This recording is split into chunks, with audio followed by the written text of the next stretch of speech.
United States, and the Biden administration pretends that it's not happening, but we have the footage. Take a look at your screen.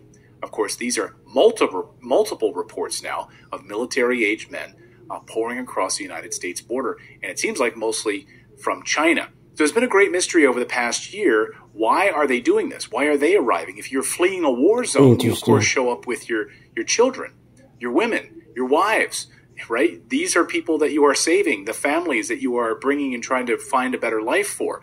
But no, there's no children, there's no wives, there's no women. It's just men. Well, at least until yesterday, we could speculate. We had some idea why this was happening. But on the floor of the United States Senate, Senator Dick Durbin has now let the cat out of the bag and explains exactly why this is happening.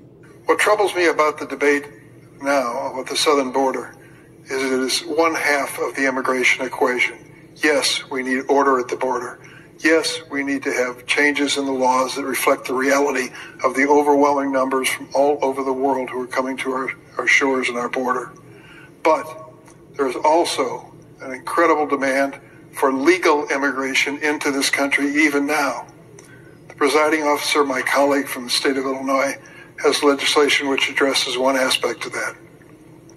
Her bill, and I hope I describe it accurately, says that if you're an undocumented person in this country and you can pass the physical and the required test, background test, the like, you can serve in our military, and if you do it honorably, we will make you citizens of the United States.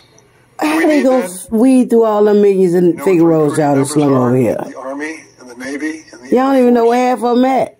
They can't reach their quotas each month. They can't find enough people to join our military forces. I wonder why. There are those who are undocumented who want the chance to serve and risk their lives for this country.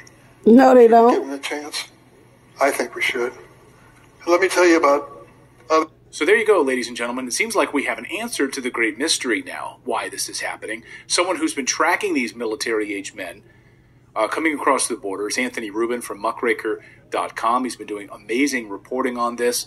Interesting. Y'all know they had tracking this from through South America. They've been teaching them how to break down guns since they was 2. Migrants all the way up to the United States border, and so much more that we could talk about.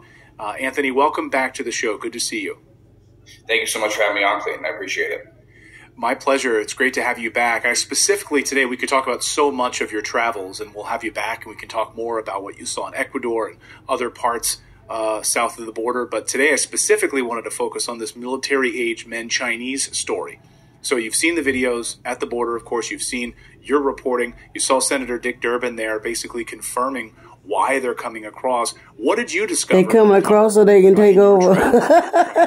Y'all been over y'all eyes, so, as it relates to the Chinese, I mean, as you said, we could talk about so much here. This crisis is extremely complex, but as it relates to the Chinese and what I saw, the Chinese have basically established dedicated networks along their route all the way to the United States. And so what we discovered along our trip from Ecuador all the way to the United States border are dedicated hotels, basically dedicated hubs where these Chinese illegal aliens stop at. And, you know, it's like known along their route that you will stop at these specific hotels.